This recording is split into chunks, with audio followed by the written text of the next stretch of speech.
Hey Waffle Gang, I do hope you are well. My name is Mark and today we're checking out some more Reddit stories. And if you do love a Reddit story, why not consider hitting that like, subscribe, maybe that notification bell too. And let's jump into today's first story. Much love, guys. Now today's first story is titled, Am I the Arsehole for telling my ex that she needs to figure it out when it comes to hosting people for a grandmother's funeral, even though I'm living in a grandmother's house. It starts, I have a 2, almost 3-year-old son with my ex. He's the best thing that has ever happened to me. Almost a year ago, I filed for divorce from my ex. We have split custody, 50-50. As child support, I pay $900 a month plus 100% of all healthcare and education-related costs for our son. My ex was at home with our son until he was about 10 months old. At that time, she wanted to go to grad school, so we had planned to put our son in daycare. My mum, whom my siblings and I had been supporting, asked if she could watch our son rather than putting him in daycare.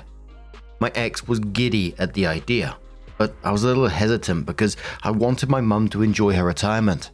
But my mum and my ex very much wanted to do it, so I relented. Plus, my son absolutely loves every moment he gets to spend with his Mimi. My mum has continued to be the primary caretaker of our son when my ex and I are working. My ex, whom I mostly co-parent well with, wants our son to go to daycare, but my ex cannot afford daycare at all, so she wants me to pay for it. I refuse. Our son still absolutely loves going to his Mimi's house.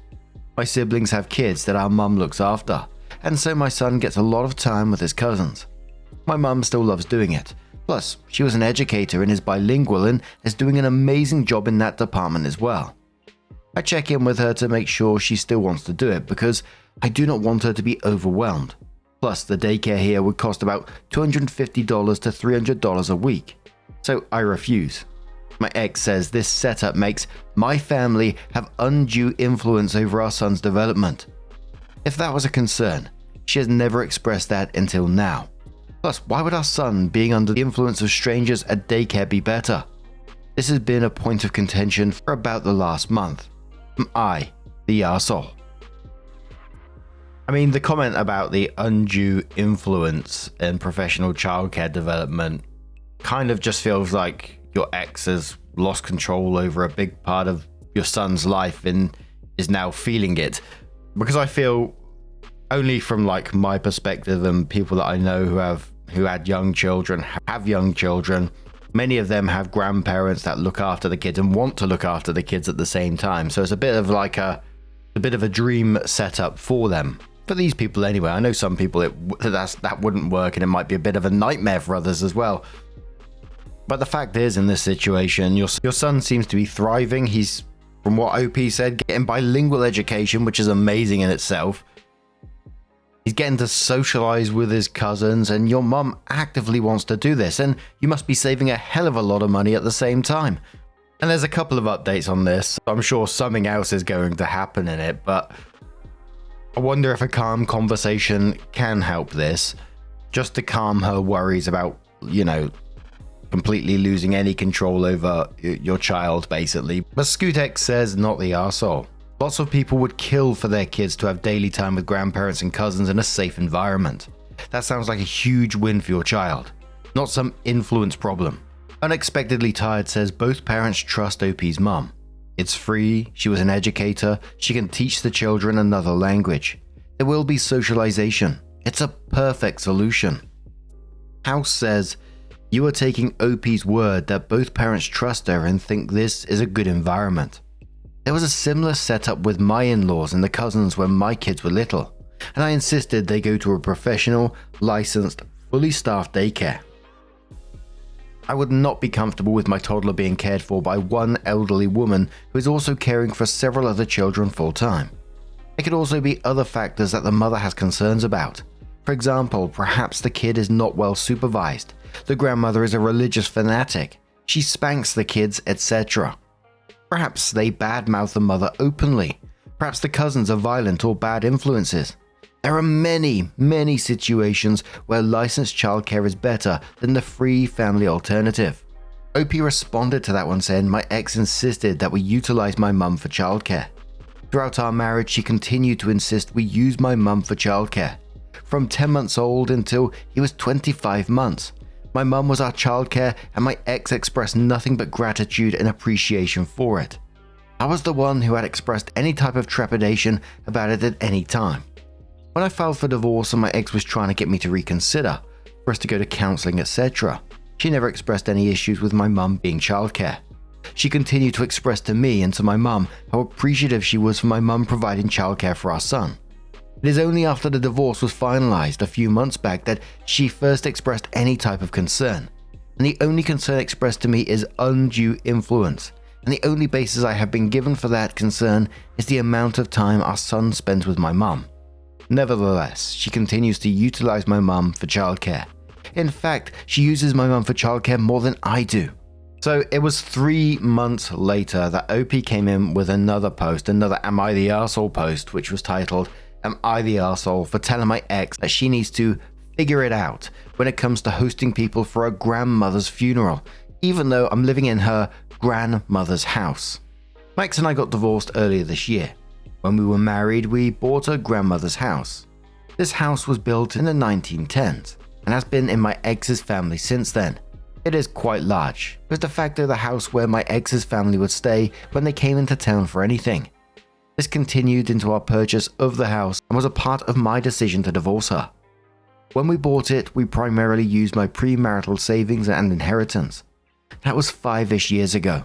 When we got divorced, the court determined that the bulk of the house, 90%, belonged to me in accordance with our post-nup agreement.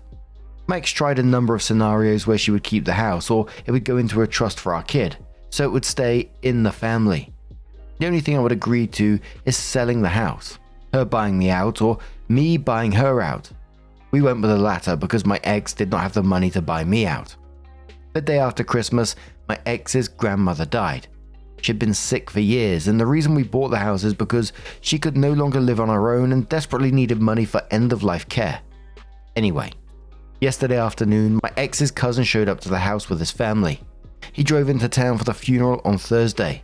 Apparently he and his sister texted my ex and said they would be staying at the house, inside a family term for my house, and she indicated she was okay with that. I called my ex and asked her why she volunteered my house for hosting people.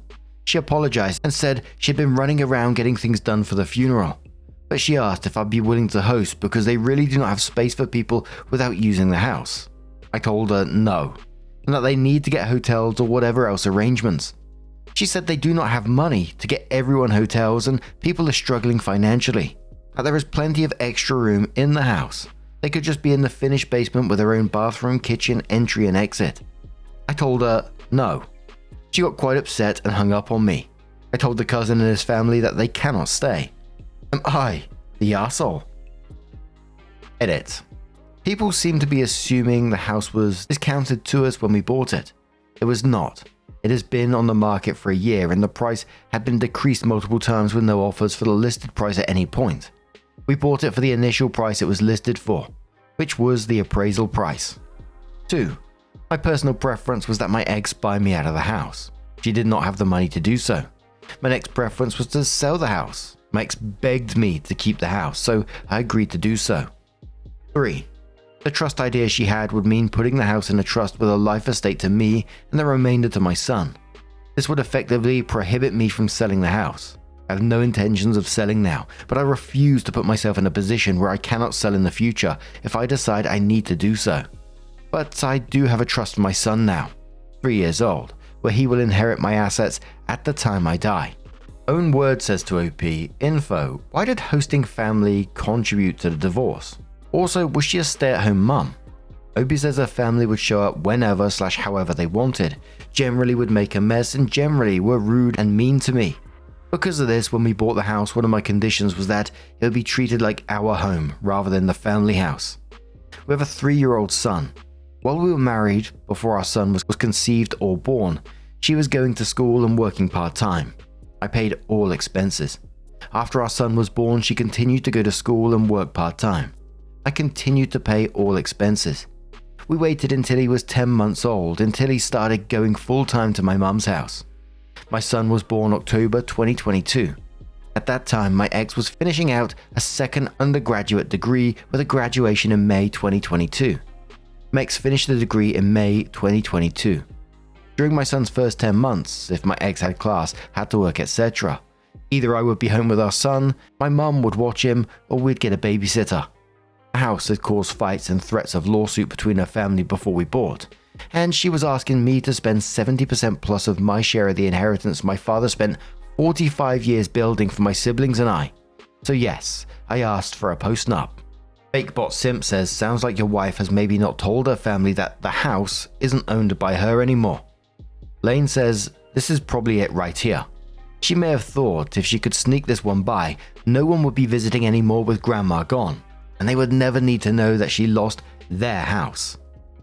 Commodore says, well, the family can put the money together and buy it from OP collectively. The audacity of some people. Sammy says, she didn't even ask. People just showed up on your door that she already told could stay in your house. Not the arsehole. Radon says probably because she knew the answer. Maybe she hoped OP would buckle under the social pressure. A downvoted commenter says, your post said cousin asked your wife and she said yes, they could stay. She would never have said that if she had told you that you were not invited, unless she asked you to look after the baby, and that is different than not invited.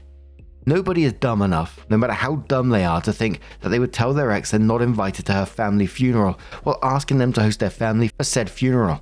Nobody. So yes, I don't believe you. Clearly, you were told not invited after said episode, which is logical. The biggest issue for what you did, other than be a complete arsehole with zero empathy in a moment of great need, is you nuked your relationship with your son's mum's side of the family. Of course, you could be okay with that, but it will have repercussions on your relationship with your ex in the future, which will impact your son. OP responded saying, I'm not invited. You know my ex okayed people to stay at my house without checking with me at all, right? Like, not calling or texting whatsoever. Why would you think it would be a faux pas in her mind to invite them to stay if I'm not invited to the funeral? My ex does not care at all about the decorum here. You would think no one is dumb enough to invite family to stay with their ex for at least 4 nights without checking with their ex, but that is what happened and why I made this post. There is nothing logical about anything my ex did here. But you're free to believe what you want and ignore inconvenient facts. There is a lot of that going around. Still Wafer says, I'm saying that in a shared property state, a judge doesn't just grant a post-nup awarding all marital assets to one spouse. This guy sounds bitter and spiteful. Opie says the house was not a marital asset. I used premarital assets, premarital savings and inheritance to buy, renovate, pay taxes and pay HOA fees for the home throughout the marriage. In the post-nuptial agreement, I granted her 10% of the home, but I paid for 100% of it with pre-marital assets. The post-nup also clarified it was not a marital asset. The court did award her half of the marital assets, checking account, savings, mutual fund. I also gave her a car that I bought pre-marriage, but she had driven throughout the marriage. I was ordered to pay her $12,000 in alimony, $500 a month in alimony for 2 years. I paid her the full $12,000 up front. She also received the 10% of the home. All in all, she walked away with over $100,000 in cash, roughly around $130K, along with household goods and a car. So it was 3 weeks after that OP came in again and said a number of people have asked for an update. Not much has happened until a few days ago. On Saturday, one of my ex's cousins, not the one who showed up at my door, we'll call him Dave, texted me. As you probably guessed from my original post, I do not have the best relationship with my ex's family. This was true while we were together. However, I did have a good rapport with this particular cousin. Apparently, my ex and a number of the other family members have been talking bad about me in the family group chat. They reached out to get my side of things, but understood if I did not want to talk. I called him and relayed much of what I said in my original post and comments to him. What I learned from my conversation with Dave is, my ex told her family, after the divorce, that she still co-owned the house with me, that I do not abide by the court's order regarding expenses for our son, and that she cannot afford a lawyer to fight me on it. I set the record straight for him on both accounts. I own 100% of the house and bought her out of her 10% share. I also pay 100% of the medical costs and childcare and education costs for our son as ordered by the court. I also pay more than the court ordered amount for child support. We talked a little bit more to catch up and I thought nothing of it. Apparently Dave decided to share the details of our conversation in the family group chat. On Monday, I got an angry long text from my ex about what Dave said in the group chat and that she wanted to talk. We talked yesterday. She expressed how frustrated she is with everything, that she was and still is willing to do whatever it takes to make our relationship work. She said if I'm not willing to try and make it work, the least I could do is work with her so she can pay me off over time for the house. Put the house in a trust for our son so it stays in the family and not badmouth her to her family. I reiterated that there are no circumstances under which I would want to be with her, the least of which is that she is actively lying about me and our divorce to her family. I also restated that I will not let her pay me off for the house because it will take her decades to even pay me back for how much money I've put into the house, even if there was no interest. I will not put it in a trust because the type of trust she wants is specifically designed to prevent me from selling the house in the future if I need to do so. I also stated that I did not ask Dave to share any of our conversation and everything I said to him was 100% factual. I told her, moving forward, I'm doing no more than what I am legally obligated to do for her. I will only pay the child support amount that is legally required and not a cent more. I will put the extra I was paying towards the money I was already setting aside for our son. If she wants to buy the house, she can at fair market value, but I will sell the house if or when I feel it is appropriate for myself and our son, regardless of what her or her family want. If or when I sell it, I will get the highest price possible regardless of whether that person is part of my ex's family. And if her family keep being a problem about the house, it will probably be sooner rather than later. She left mad, but that is where things stand. Bulbasaur Ranch simply says to OP on the back of this one, good for you. This was a nice update. I hope she felt embarrassed having her lies called out in the group chat like that. The Ninja Pixie says, she won't feel shame or embarrassment, just anger at being called out publicly. Trove of Catastrophe says, wow, I can't believe she signed a post-nuptial that only gave her 10%. Was it time/condition based? Did you both have separate lawyers look over it?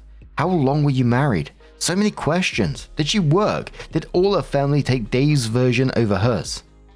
Opie says she put up none of her own money to pay for the house. Yes, we had separate lawyers.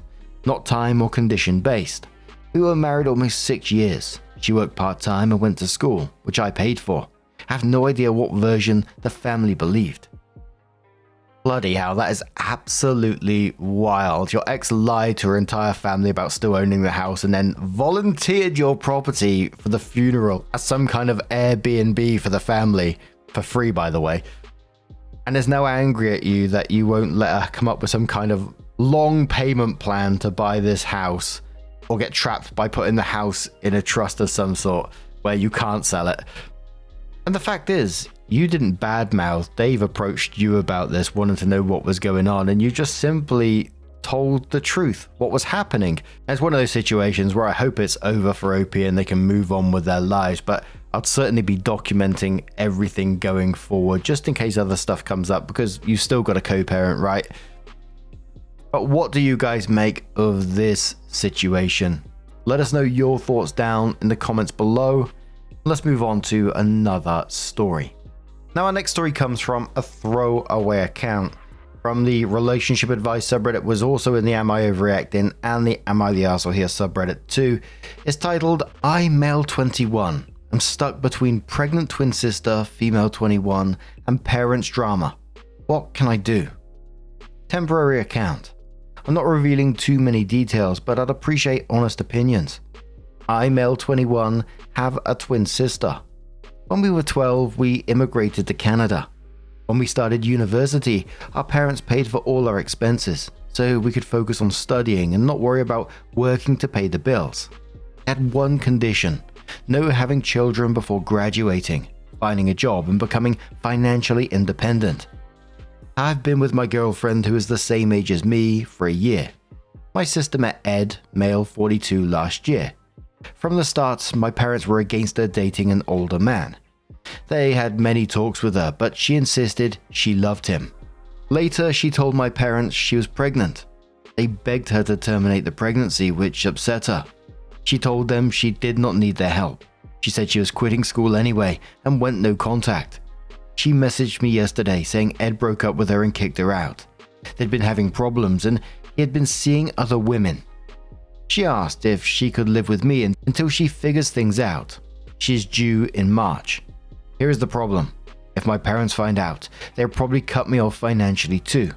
I do not want to get involved in this drama. I'm doing really well in school because I can focus completely on studying without worrying about work. My girlfriend, and we do not live together, thinks I'm being an arsehole. She says my sister is leaving an abusive situation and I need to help her. Here are my options. Be a good brother and a decent person and help out my sister and lose everything. Or tell my sister that you made your bed, so enjoy laying on it. What is the reasonable solution to this situation? How do I fix this without burning my future to the ground? TLDR, I'm a 21-year-old university student whose parents fully support me financially under strict conditions. My twin sister got pregnant by a 42-year-old man, went no contact with our parents and quit school. Now that he kicked her out, she wants to live with me while pregnant. If my parents find out, they will likely cut me off financially, which would hurt my education. My girlfriend thinks I'm wrong for hesitating and my sister is leaving an abusive situation. I'm torn between protecting my future and helping my sister. Added, my sister is keeping the baby. She is due soon.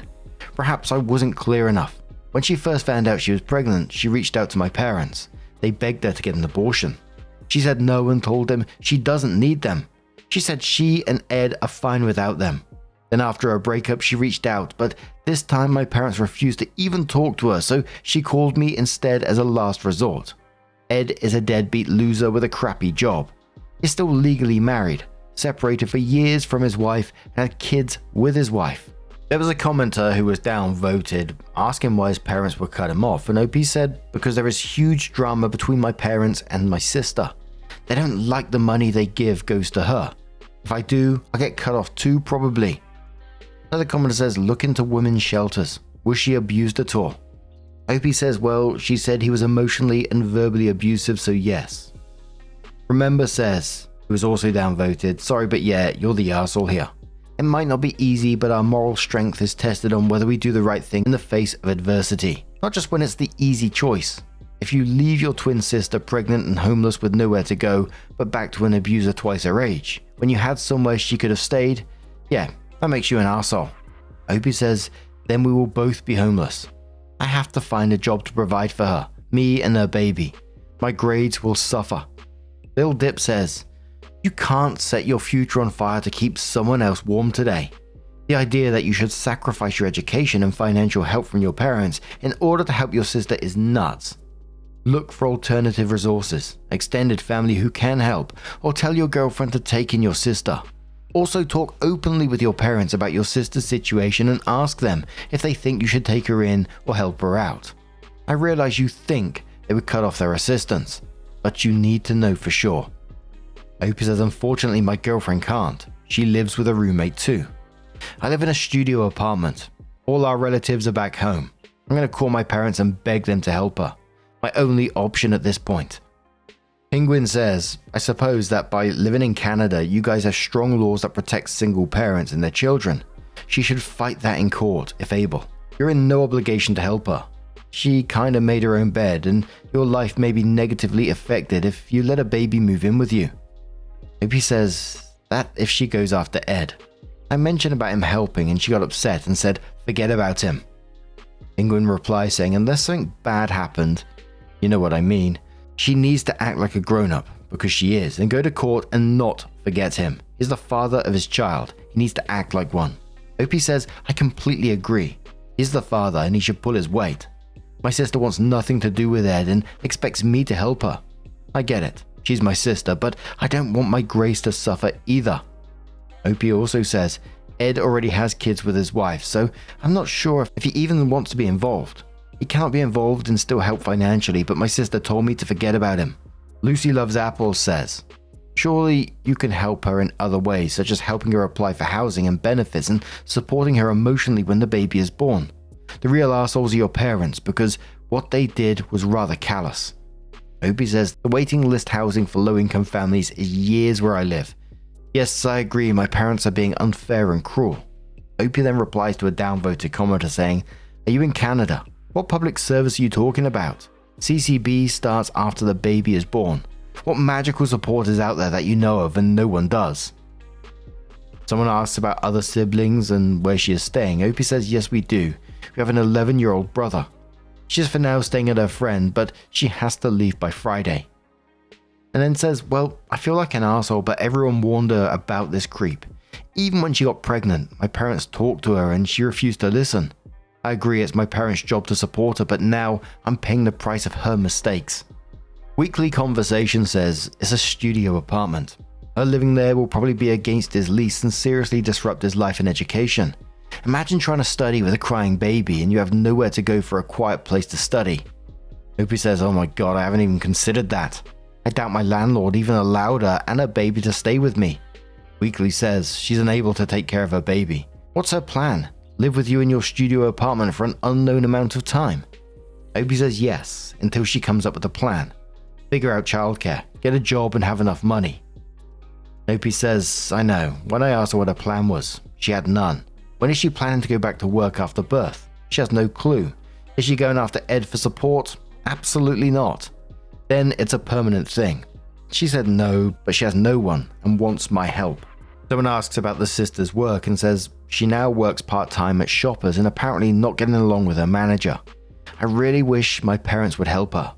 But OP did come in with an update and said, I left multiple messages for them, the parents. They haven't called me back. Fingers crossed they will. OP later that day comes in saying, I'm going to their place on Friday. Hopefully they won't cut me off too. Who knows really? 2 days later, OP comes in with saying, probably my last update. I managed to get a hold of my parents. It turns out they didn't reject my sister. They're willing to help her, but only under their conditions. She needs to go back to school when the baby is 1. My parents will pay for her expenses and the baby's expenses. She is not allowed to party, date, or do anything like that. My parents basically said that if she has time to party or go on dates, she has time to take care of her baby. They will help with childcare if she wants to study, rest, or go to school. She can move in with them until she graduates and gets a job that can support herself and the baby. In other words, my sister did not tell me the whole story. I called her afterwards. She said she didn't mention that because this is extremely controlling, misogynistic, and toxic. She said they cannot control a grown woman or decide her love life. I told her this is pretty much her only option. She said she is disgusted that I abandoned her and put my own happiness first. I asked her what her plan was. She hung up. I know I probably deserve to be called an arsehole, but I really cannot afford to quit school right now to help her. The top commenter said to this one, you did the right thing, OP. Their conditions are fair considering she won't be able to pay for anything while her and her child lives there. I mean, considering the situation, I don't think what the parents were saying was unreasonable.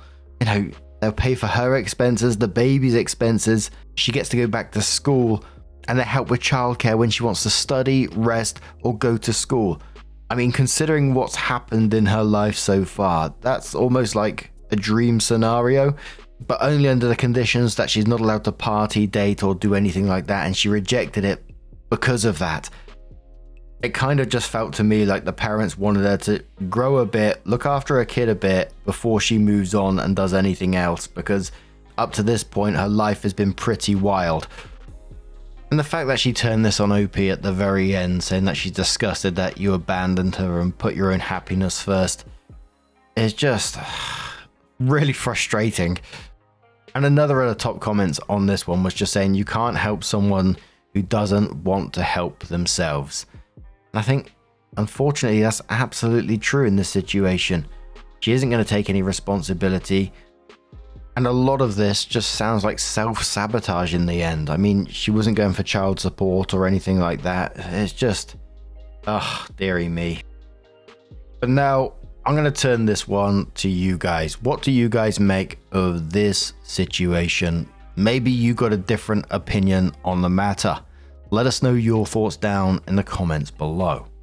And just a huge thank you for being here today, getting involved in the stories, your love, your support, your time. It always means the absolute world to me. So thank you so much for being involved. Truly is absolutely amazing. And hopefully I'll see you in the next one. Take care and much love.